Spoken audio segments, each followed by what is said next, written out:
Thank you, Mr. Chairman. Mr. Secretary, thank you for being here. For the state of our rural economies, particularly out in the West, be it agriculture or some of the recreational ends, water is obviously key. We've got a deep concern in the state of Colorado from a directive that was coming out of the Forest Service that was going to require, as a conditional use of permit, for our ski areas to be able to sign over water rights that they had paid for, they had developed, and were on their balance sheet to the federal government. This obviously is contrary to Colorado water law. Private property rights is going to inhibit their ability with signing over of those water rights to be able to leverage their resources to be able to keep people employed. The directive that came out of your agency was struck down in court because it did not comply with the Administrative Procedures Act.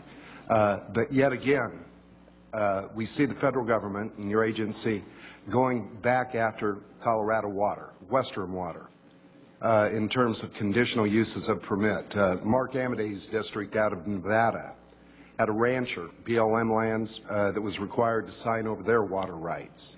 So given the subversive nature that this has to state law in Colorado, what this directive will really represent, the potential negative impacts to our local communities, I guess I would like to have a little better understanding of why your agency feels that this is an appropriate use of agency resources and a course of action.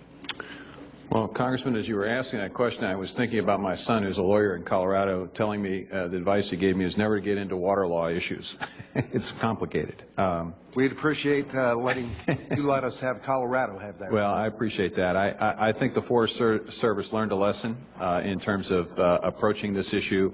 We obviously did not provide enough notice and enough clarification and understanding. That's why we've gone back and we're. But you're still going to pursue federal preemption of Colorado water rights? Well, I think we're in the process of reviewing precisely what we were thinking about and seeing whether or not we could respond in some way, shape, or form to the concerns that have been expressed. I will tell you that the focus here is making sure that we use our forests, our U.S. forest lands, in the most appropriate way to conserve and preserve water. One of our driving principles of forest management is water management, because we recognize how precious the water is.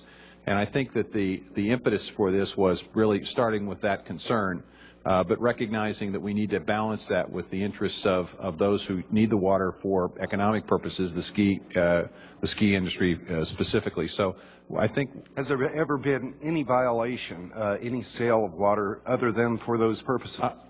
I can't tell you that, Congressman. I don't know. And I actually know the answer to that question. It's no. Okay. Well. So I guess the question actually, Mr. Secretary, is why is the federal government continuing to pursue a water grab in western states when we already have water law which works? Well, it may very well. It's private property right in our state.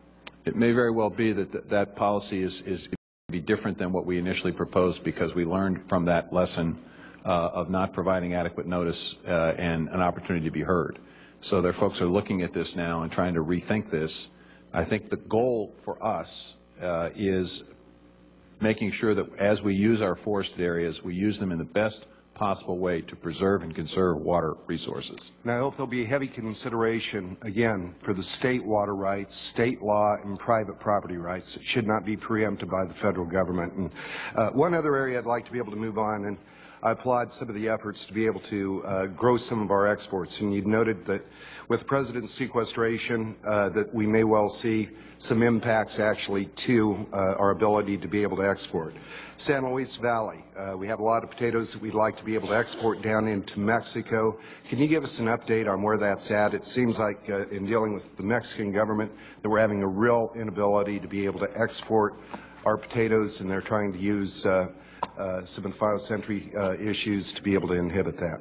Well, this is a good example of those circumstances where barriers are created that have no justification in science and we think are contrary to agreements. And we've been working with the Mexican government to create a process by which our potato access to their markets would be expanded significantly. We had an agreement with Minister Mayorga, who was of the previous government, to potentially open up that market. We're going through a process now with the Mexican government to sort of refine that agreement and the technical aspects of it. And the hope is that with the new administration that we will be able to carry that agreement forward and ultimately see access.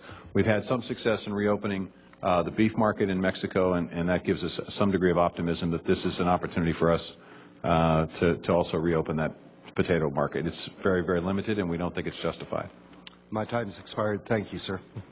The gentleman's time has expired, and now the chair would recognize the gentlelady from Ohio, Ms. Fudd.